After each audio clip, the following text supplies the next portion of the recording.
These guys pissed me off. But in their comment section, I found some bets. Someone wanted me to come say some stuff about these freaking idiots. Steve Kelleher, 1, 2, 3, 4, 5, 6, 7, 8, 9, 10, 11, 12 bets in your comment section. And what do they have to say about the 12 bets in their comment section? COVID question mark? Ha! Ha! COVID? You really don't know what the bets are? That's how far removed you are from the CrossFit space, and yet you're about to give an entire video on what you think your opinions can be about how CrossFit is dying? Yeah, not quite. Not quite.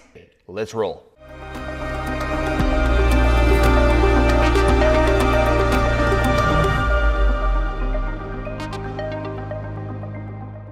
A lot of these young guys that came through, besides obviously being the elite in the sport, and there's always going to be outliers, but just as a general participation, 16, 17, 18-year-olds were coming through, and they would absolutely slaughter the workout times of the second generation, people like us, and so many people that we competed with that were so good at the time. And these, you know, this used to be, you know, we had one person we knew that was like the top in Australia at like very specific movements. Like if it was these movements involved, and then a few years went by, and then, you know, got back into some competing, and then the sort of the new generation was in, and it was like, oh, like we're looking at the lineup here, like he'll win this workout hands down for sure. He's like best in Australia. This, and like comes like middle of the pack, you know, close, getting close to last. It's like, this was a person that for a few years, no one could even touch. And now there's all these kids that no one's heard of that have just come through and absolutely destroyed him, because they've put 6, 7 years. They've trained from 12 to 17 to 18, starting snatching when you're 12, starting skill development, pull-ups, all these movements, getting that many years when you're so young. Like you just can't really compete against it. That just doesn't really make it exciting anymore for, like, it was so exciting for us to come through and like wash out the previous generation and like smash them. And then it was probably exciting for the next generation to smash our generation. But now it's just so even.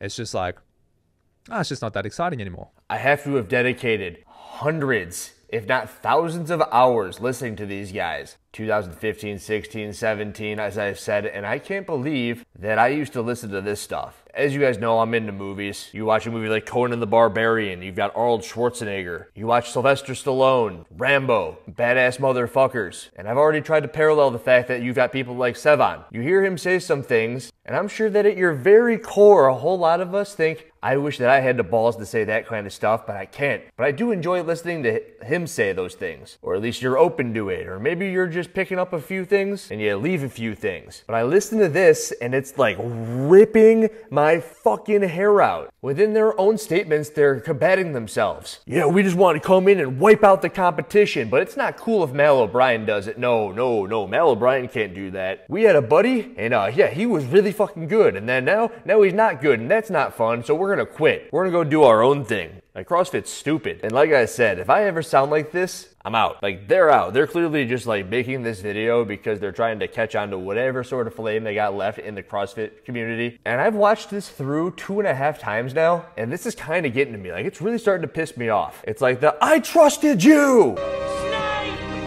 He trusted you! I hate you! I hate you! So you had these like, yeah, really cool personalities people could relate to. They were just like regular people. Yeah. Regular people that were took up beasts the sport. And took up the sport and got really good at it, right? And you'd watch them, be like, now they're like competing in front of like a stadium. This is epic. Yeah. And you'd get around it. And the problem is, those dudes are like 40 now and they're still everyone's favorite CrossFitter. Because the new CrossFitters, they're just like, oh yeah, I started when I was 14 and now I'm really good at it. Yeah, and I've been full-time. Yeah. My parents so like, did it help you get in shape?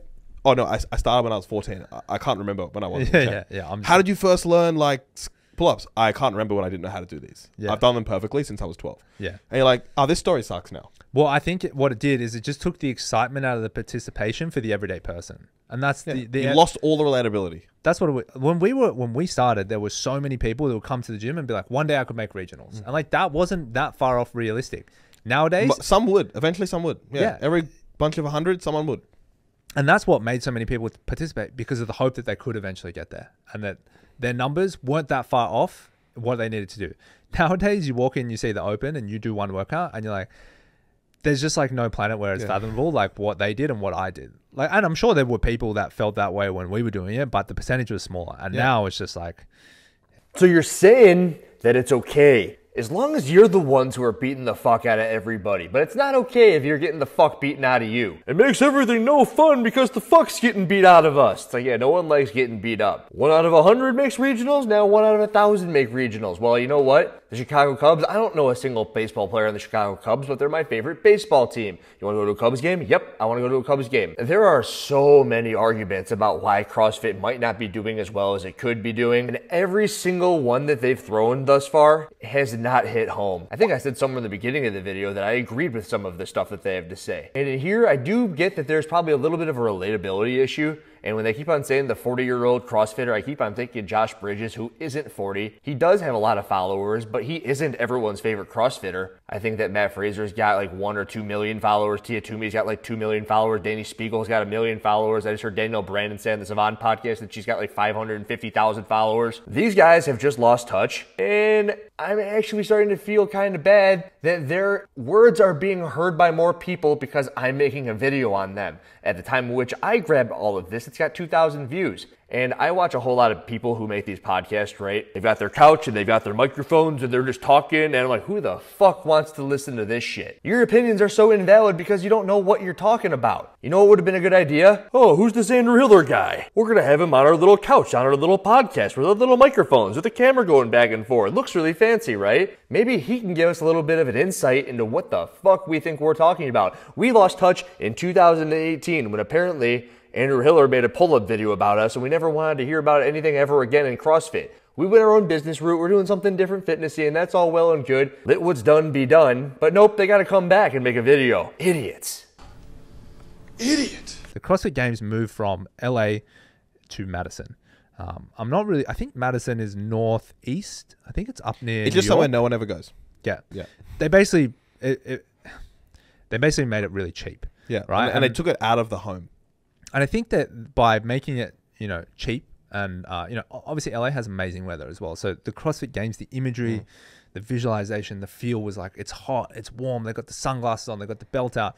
Madison's wet and cold. Yeah. And it's like, they're standing out in the rain. It's overcast. No one's wearing sunglasses. Maybe a couple of events. It's indoors. It's like, it just lost a little bit of the magic that was like a huge amount of that. CrossFit out in the sun. Because CrossFit was started in LA, right? And every time they go, people say like, it's just not the same.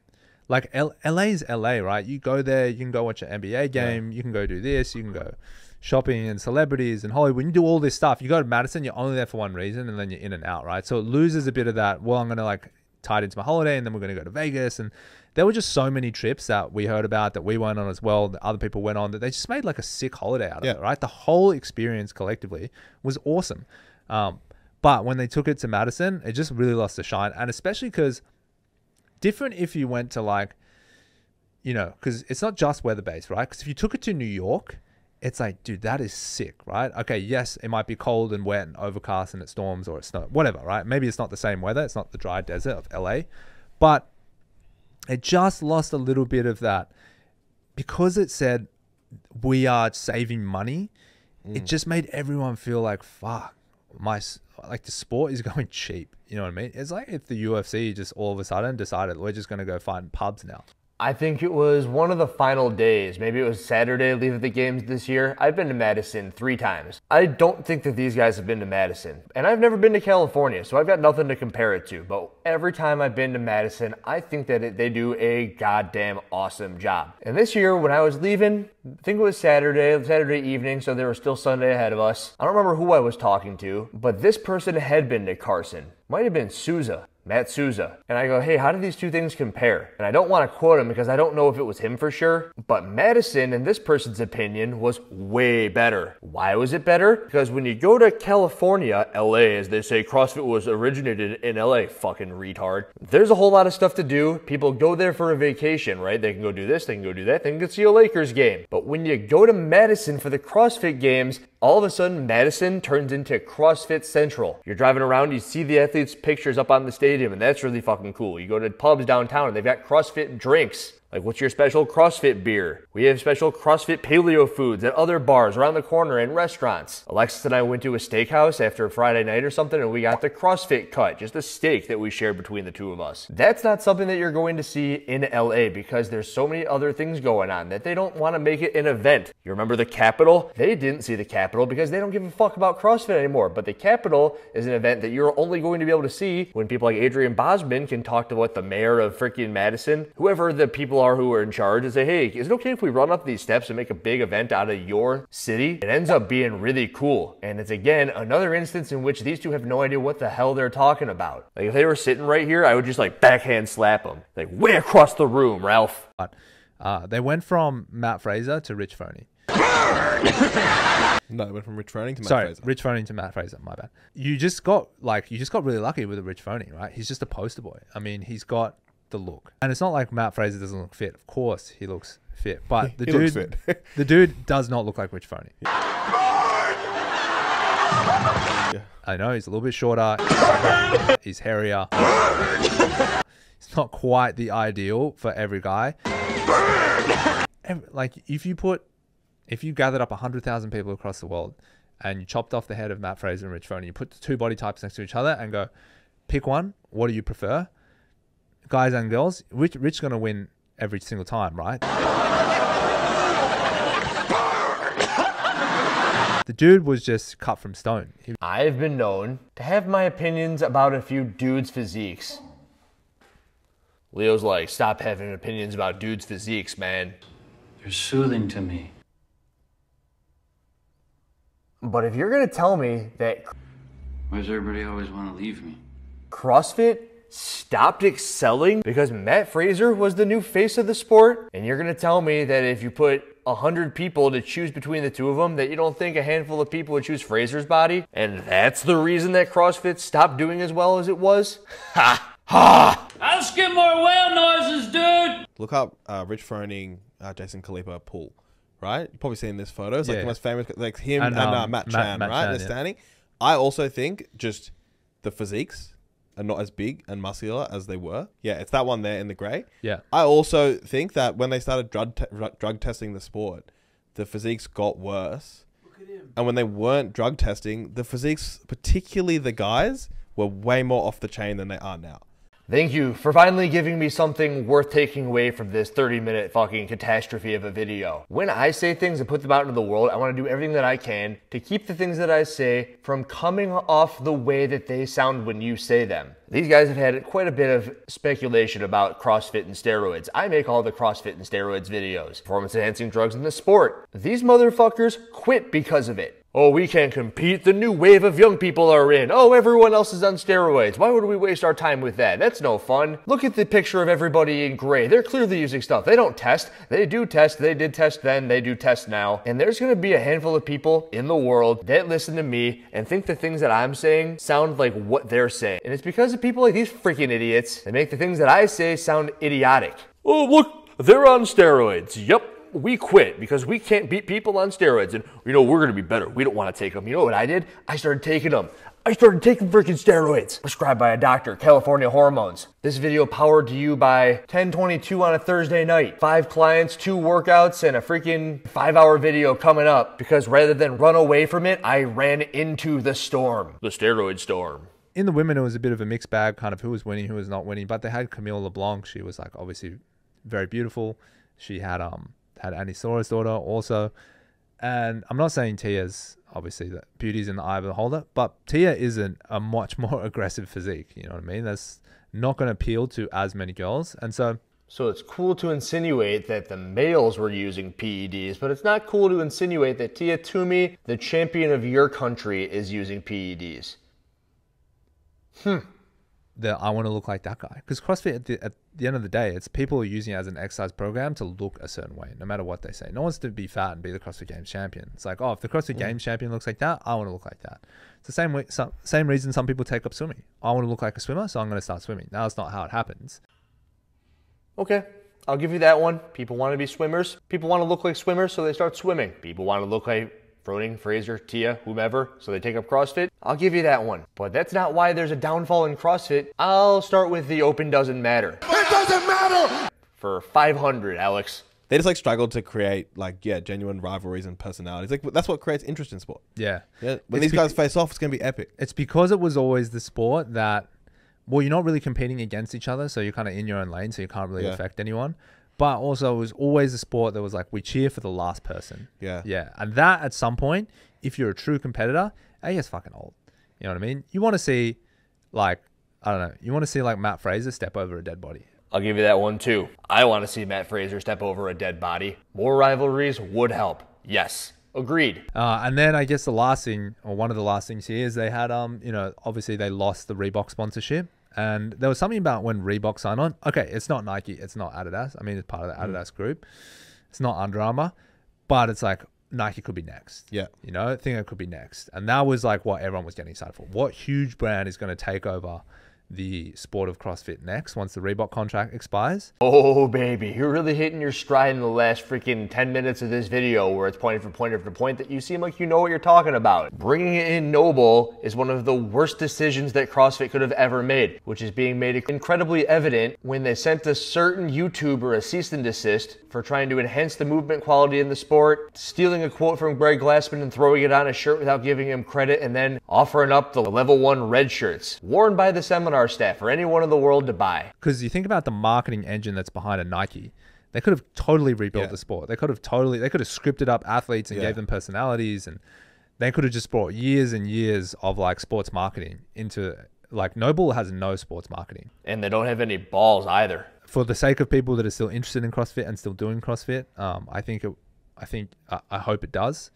It's not that I don't want it to succeed again. I'd be more than happy for it to take off. But yeah, because we realize that our numbers are really shitty and they'll be doing much better on videos like this one if CrossFit were indeed doing better. Maybe we'll become a CrossFit affiliated gym again. Creature will be CrossFit Creature again. Do we think it's actually going to explode and succeed again? I'm betting on no. Is that what you think? The reason I'm betting on no is because I thought with the takeover of the new owner that, what was his name? The new CEO? Yeah, I can't remember. Anyway, he's like owned a tech company. I thought like, oh, they're going to like bring some really innovative ideas yet. He's had it for about 3 or 4 years now. Nothing's really come out of it. Eric Rosa? Is that his Eric name? Rosa, yeah. Yeah, I mean, I'm not sure. Maybe he's got a much longer term plan, but I think you needed to give us something.